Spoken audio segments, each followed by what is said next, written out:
Hi guys, it's Samantha. Welcome back to my channel. Today we're gonna be doing an unhaul. If you've been around for a second now, or you can tell on my channel, I've gotten like 3 book shopping vlogs and 2 hauls, so it's about time that I cleared some bookshelf. I think also doing like the bookshelf tour that I did a while back showed me that there's some books that I should probably let go. I don't have too many books here. I don't think anyways. Let me see. 1, 2, 3, 4, 5, 6, 7. I have 15 books here. I'm gonna go over them really quick with you guys, and we're gonna have a fun time. So just come join me. I didn't have any espresso today, so hopefully like my synopsises and like my my thoughts make sense as I stumble over my own thoughts. But anyways, hopefully I make more sense. No espresso today. It's coming later. I actually have to drop off a book for pangobooks that someone ordered, and I might have to pick up some coffee. But anyways, sidetracked. We are gonna dive right into it. Go get a drink, a snack. Got 15 books. We're gonna go through it really quick. Okay, the first book is Becoming Miss Lewis by Patty Callahan. This book was a gift from my mom. It's a historical romance. I don't have any intention of reading it. I didn't even open it up. I'm not gonna lie to you. My mom reads maybe of like 1 or 2 books a year, and so I probably should read this seeing as she gave it to me, but I'm not going to. I know I'm bad. Actually, this is a historical romance with the love interest being C.S. Lewis. As interesting as that is, I'm just like really not, honestly, after Kristen Hanna, I just don't think I'm going to read any other historical fiction but Kristen Hanna. That's a lie, but not really interested in this book. It's time for it to go. The next book is Women Talking by Miriam Towes. So there's nothing wrong with this book. I read this book. Very big for trigger warnings. It's about an Amish community that was plagued with sexual assault. Basically the men in their community were sexually assaulting the women and blaming it on demons. It's a very interesting read. The thing is, it makes me very sad to read. It made me very sad when I read it, and to see it on my shelf makes me sad. So I'm Maria Kondoing it, and I am letting somebody else read this very tragic tale. But yes, Women Talking by Miriam Towes. It was good. It was just like, it just makes me sad when I look at it. The next one is Say You're One of Them by Akpen. This book was, I think, like an Oprah pick like 5 or 6 years ago, and I never read it. I kind of just put it on my shelf. When I was doing my bookshelf tour, the last one, I came across it and I was like, oh my gosh, I still have this. I picked it up from a little book library in Ohio. And I think that's why I've hung on to it so long, is because I was with some friends when I did that, so it like brings back memories of that. But I think it's time to let it go. Like I said, we're Maria Kondoing it. Yeah, it's time to let those memories go. It's time to release the book. And let it go to someone else. The next book doesn't have a desk cover anymore because it's so old, but I just dropped it. But it's Things Not Seen by Andrew Clemens. I read this when I was like in elementary school, and I've carried it around with me. I've completely forgotten what this book is about, and I had some intention to reread it, but I decided not to. So I have too many other books that I need to reread, and this one is not a priority, so this one's definitely going on my pangobooks, and it is coming off my shelf. The next book, 21 Truths About Love by Matthew Dix. So this was an interesting one. I picked this up. It was on clearance. I thought the cover is absolutely adorable, first off, so that's kind of what did it for me. And then I didn't realize that this was a poetry book, so it's written in like verses, in like diary logs. I didn't click with this book. I tried to read it. I DNF'd it. The main character just, I don't get it. The situation is that he's broke, doesn't want to tell his wife that he's broke, and plans to rob a bank. I didn't vibe with it. I didn't get it. I guess that's the thing, is like I just didn't get it. Hopefully someone else will. If nothing else, if someone wants to have a nice cover by, it's very cute. I'm not gonna lie. Like, it's so cute, but time to let that one go. The cover by has to go. Keeper of the Lost Cities by Shannon Messenger is the next one. So the thing with this is I saw this on another booktuber's channel, a couple of them, and it was like a middle grade series that everyone was loving, and I thought I would read it. I picked it up and have not read it. I had 2 copies of this, and I already gave 1 copy to my niece, and I had an extra copy lying around, and it's time for it to go as well. Like I said, I just don't, there's too many books to read. There's too many books to read. You have to prioritize. This is one of them. This is a fantasy, a middle grade fantasy about a 12-year-old. I believe they have 12-year-old and her friend. I believe they have like some sort of powers. I don't know much about this series, just know that it is one that people really enjoy, so look into it if you want, but this is not, I have too many other books to read. As I think in my haul I picked up another like 600-page fantasy book, so yeah, I've got other books to read. The next one is The Merciful Crow by Margaret Owen. There wasn't anything particularly wrong with this book. I just read it, it was meh.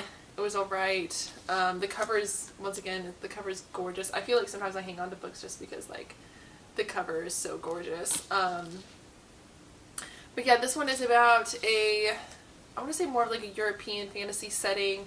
There's different classes, systems of people, and they're labeled by bird, like type of bird. There's hawks, there are crows, and what's the next one? Like vultures.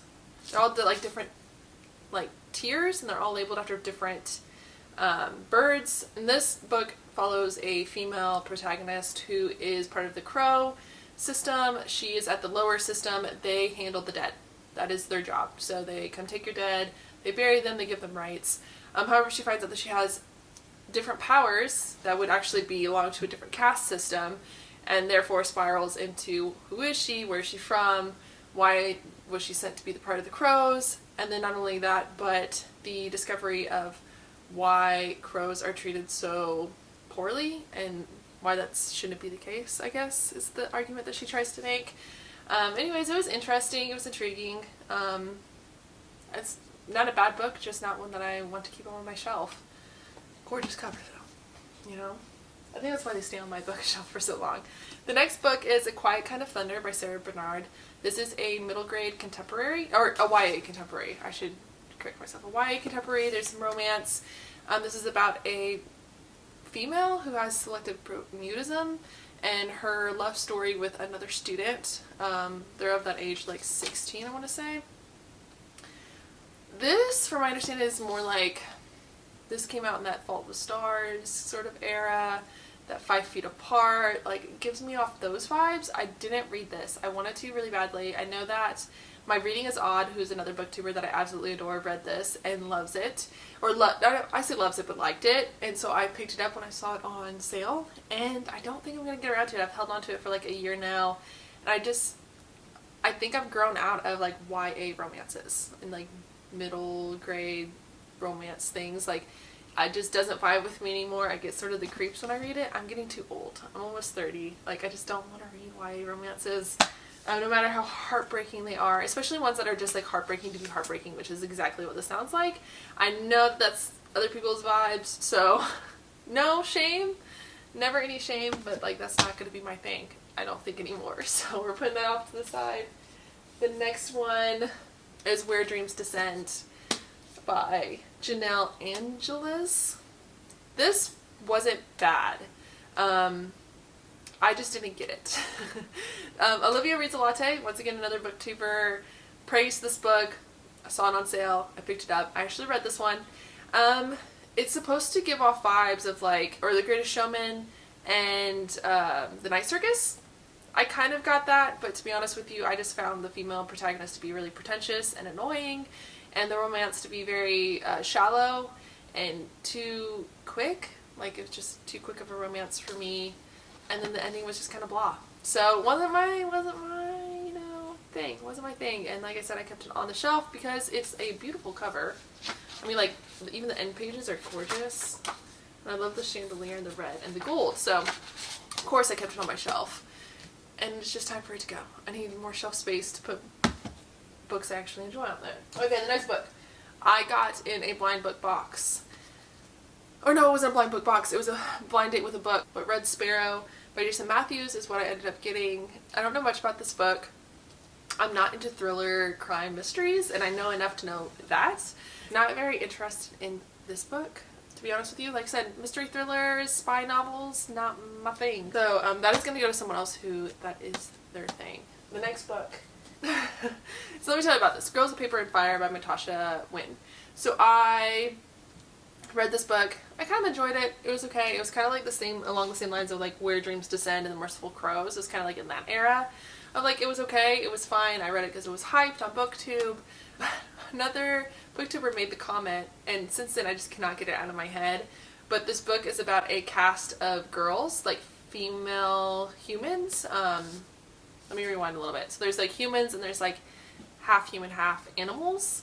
And the half human, half animals are the higher class, and then humans are the lower class because they're seen as weaker. And the human females normally get picked by upper class to be like sex slaves. That's where we're at here, right? And this character gets picked to be a sex slave for a higher class nobleman. I think he's half jaguar. But that being said, this booktuber made the mention of that's kind of disturbing to think about. Humans having intercourse with half animals.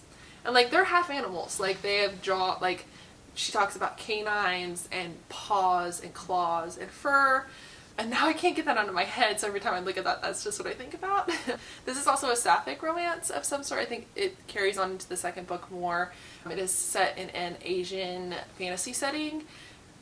It just wasn't my jam. I like all those aspects. I just can't get the aspects of humans having intercourse with animals out of my head now. And I'm not going to continue with the series. And every time I look at it on my bookshelf, that's what I think about. It's another one that has a very beautiful, like, inside cover, which is why, once again, it lasted on my bookshelf for so long. I did that bookshelf tour and I don't think I should have, because that's my bad. The next two, I'm actually going to put these both together. Truth Witch and Wind Witch by Susan Dennard. This series lost me. So I read the first in the series. I don't think it's either one of these. Yeah, Truth Witch is the first one. I read this one, it was okay. Picked up the second one. Once again, it was okay. But it lost me somewhere in between. I don't know if it was because I was like switching back from the audiobook, but lost me so bad that I can't pick up the third one because I have no idea what's going on. This is a soft magic system YA fantasy where people are endowed with different magical abilities.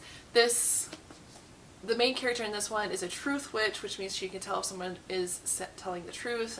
She's hidden herself because she doesn't want to be kidnapped or like used in political games. And she's also friends with, I think it was a sight witch and a wind witch. The setting is a nautical sort of setting, the piratey nautical setting, which I really enjoyed. But like I said, it lost me. It was a little bit convoluted as far as like plot lines go. It is very political, so if you're into like a nautical political setting with magic, lots of strong female characters in this series. The male character, who is a wind witch, is also very intriguing. There's also like iron witches, stuff like that. It was okay. It was good. It was just that the plot completely lost me, and I can't continue on with the series. And I don't want to reread these books because I've got other books to read. I'm looking at my DVR shelf for right now. I've got other books to read, so off it goes to another home. The next one, everyone's gonna hate me for, is The Bone Season by Samantha Shannon. So, when Prior to the Orange Tree came out, and Addie LaRue came out, V.E. Schwab and Samantha Shannon got together and did an interview. And I was completely entranced by Samantha Shannon.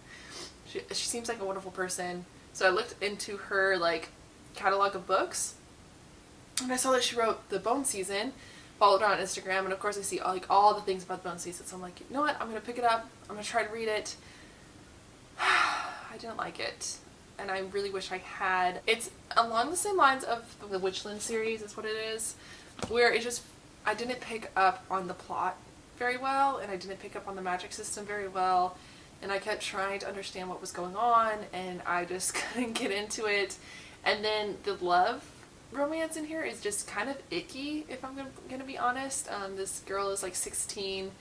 She shows that she has powerful magical abilities, so it's like a gang war sort of thing going on. So one of the gangs kidnaps her, brings her into their realm, which is, I think, like a whole other world. Like I said, I was kind of confused on that whole system. What I think is like a whole other city, and she is used as like she's a slave. She's a lower caste. She is taken under the wing of some wizard who tries to teach her how to use her powers better, but is also trying to hide her because she's unique. And he doesn't want her to be used. And then they start up a romance, but it was like some moments of like him beating her and like berating her and stuff. I just didn't like it. It was very icky, and it just happened all of a sudden, like at the very end. It was all very cluttered, and when it came down to the end of it, I really hope Samantha Shannon never sees this, because she seems like a great person, and I can't wait to read The Priory of the Orange Tree, but this is not my jam. If you disagree with me, tell me, because apparently I'm in the minority for that, but this is not my jam. But no, those two, the Witchland series and the Bone season, I just couldn't understand. I'm too dumb. I just couldn't understand these ones. I'm sorry. That's probably what the real reason is. Y'all are going to be like, no, the Bone season isn't great. You're literally just too dumb. The next book is Vesperton by Margaret Rodgerson. I read this recently, so I do still have it on one of my wrap-ups. This was a buddy read. Once again, it's the same thing where I just didn't get it. I didn't get the magic system very well. I didn't get the setting very well. The character, I didn't click with the character. I wish I had, because she seems like, this character seems really interesting. She's more of an introverted character, which I think people would enjoy, because she doesn't want to do any part of what's going on around her. This one is about nuns who, almost like the crows in the Merciful Crow, handle the dead. And they are in a universe where ghosts, zombies, creepy creatures walk. They're normal, they're average. And the nuns, like I said, kind of take care of that by giving them rights. And they have other spirits that walk around that are like saints. And it's very like religious-based magic system. Like I said, I just didn't get into it, and that's the thing. I don't know if I ever reread any of these books. If I just like took my time and reread them, I would enjoy them more. But I just don't want this on my shelf because I just didn't get it. And if anyone asked me about it, I'd look at them and be like, I don't know. Maybe that's the real reason, is I don't want to get caught up in like I have no idea. I read it, but I have no idea what it's about. But yeah, that's it. That's all of them. If there's any here that you think I should keep or I need to reread, like The Bone Season or Truth Witch or Vesperton, give me a, like, tell me your opinions on this stack.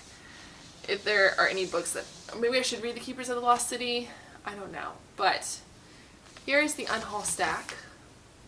This is what we're getting rid of. They're all on my pangobooks, which I can't really link below. We need to talk to pangobooks about that. I can't link my shop below, but if you go on there and search books by Barthay, all the books will show up. In case you would like any of these, I actually have to go send out an order today. But yeah, this is the unhaul stack. I now have a lot more free space on my bookshelves, which means A, I need to move more books off my TBR cart, and B, means that some book shopping might happen. I literally just did some book shopping the other day, so shame on me.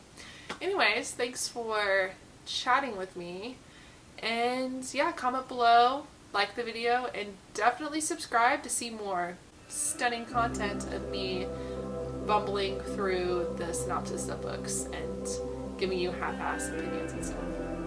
Alright, anyways, bye guys, I'll see you next time.